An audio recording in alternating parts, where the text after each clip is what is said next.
Oke, tim yang selalu menuntun saya dalam proses pendidikan guru penggerak ini ada Bapak Ferry Derek Holeng, SPD MM sebagai fasilitator, dan Bapak Kusnadin SPD sebagai pengajar praktik, dan saya sendiri, Emilia Yasinta Sajung SPD, calon guru penggerak Angkatan 9. Baiklah, di dalam forum diskusi ini ada dua buah pertanyaan yang akan kami jawab, di mana pertanyaan pertama itu akan kami ceritakan mengenai salah satu dari nilai-nilai yang ada di dalam guru penggerak yang membantu kami dalam melayani murid dengan baik di dalam lingkungan sekolah. Yang kedua, akan kami ceritakan 10 kegiatan di sekolah yang kami anggap bisa sebagai salah satu contoh dari penerapan guru penggerak sama nilai-nilai yang ada di dalam guru penggerak.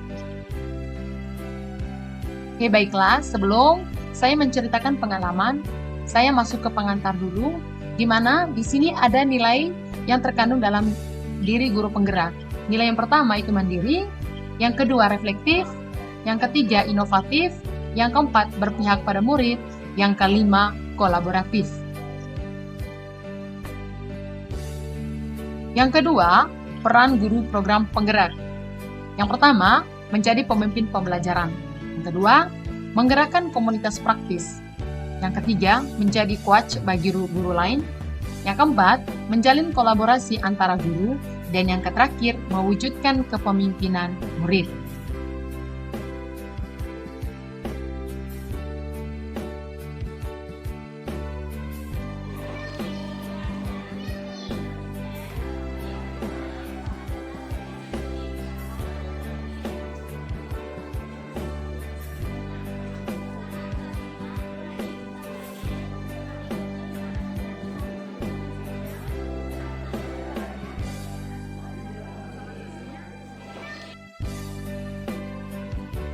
Kata kunci dari nilai berpihak pada murid adalah seorang guru selalu bergerak dengan mengutamakan kepentingan perkembangan murid sebagai acuan utamanya.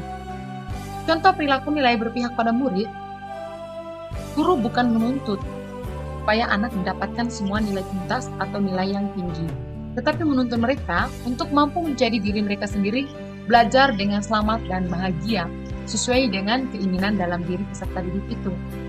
Di sini, saya sebagai pendidik berusaha untuk berpihak pada murid dengan mengutamakan kepentingan perkembangan murid sebagai acuan utama, yaitu guru menghamba pada murid. Arti kata menghamba pada murid di sini, bagaimana seorang guru bisa menuntun setiap proses yang ada pada diri anak, dengan berada di tengah anak-anak saat mereka mengerjakan tugas, memberikan penguatan ataupun masukan apabila mereka mendapatkan suatu kesulitan dalam mengerjakan di dalam kelompok itu. Memberikan ruang sebebas-bebasnya kepada siswa agar mereka berpendapat dan saling mengoreksi hasil pekerjaan temannya saat presentasi, dan memberikan masukan apabila ada kekeliruan di dalam presentasi kelompok lain. Di sini bisa kita lihat pikiran anak didik terangsang untuk berpikir dan bekerja sama. Tugas guru, selain menuntun siswanya saat proses pembelajaran, juga harus bisa mengenali potensi dan karakter yang ada dalam diri siswa. Tugas penting seorang guru itu bagaimana caranya mengembangkan dan memberikan ruang bagi siswanya untuk mengembangkan segala potensi atau bakat yang dia miliki. Contoh yang saya ambil di sini potensi anak dalam bidang kesenian, yaitu menari, menyanyi, serta fashion show. Bakat dan kemampuan siswa-siswi pada zaman sekarang ini terlalu banyak.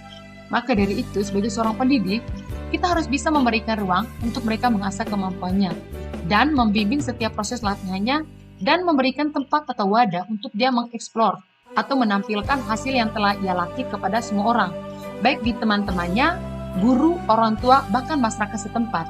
Seperti contoh yang sudah pernah kami jalankan di sekolah, yaitu melalui festival sekolah.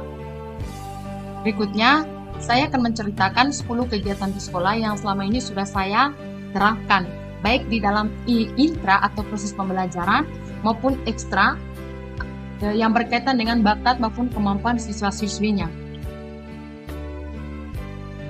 Kegiatan yang pertama yang selama ini sudah saya sering terapkan, yang pertama, selalu berdoa sebelum dan sesudah pelajaran. Yang kedua, memancing siswa untuk berani mengemukakan pendapatnya, melakukan inisiatif yang positif. Yang ketiga, melatih siswa untuk menghargai satu sama lain dengan tidak ribut saat temannya presentasi dan memberikan tepuk tangan sebagai apresiasi untuk temannya yang sudah presentasi. Berikutnya, melakukan ice break di tengah pembelajaran agar siswa-siswi tidak jenuh. Yang kelima, melatih siswa-siswi untuk presentasi hasil kerjanya sendiri di depan kelas.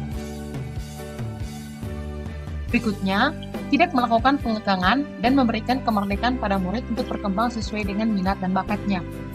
Lalu, menjadi panitia di dalam festival sekolah dan melatih siswa-siswi untuk membuat proposal kerjasama dengan sponsorship atau kerjasama dengan pihak luar. Berikut, memberikan tempat atau wadah agar peserta didik bisa mengeksplor minat dan bakat dengan membuat berbagai macam perlombaan antar kelas di tingkat sekolah atau di tingkat SMA Negeri 1 Komodo. Lalu, melatih siswa-siswi untuk menjadi seorang pemimpin, khususnya dalam bidang organisasi di sekolah. Dan terakhir, selalu berkonsultasi dengan sesama guru, berdiskusi dalam sama MPP matematika untuk memecahkan masalah yang ada.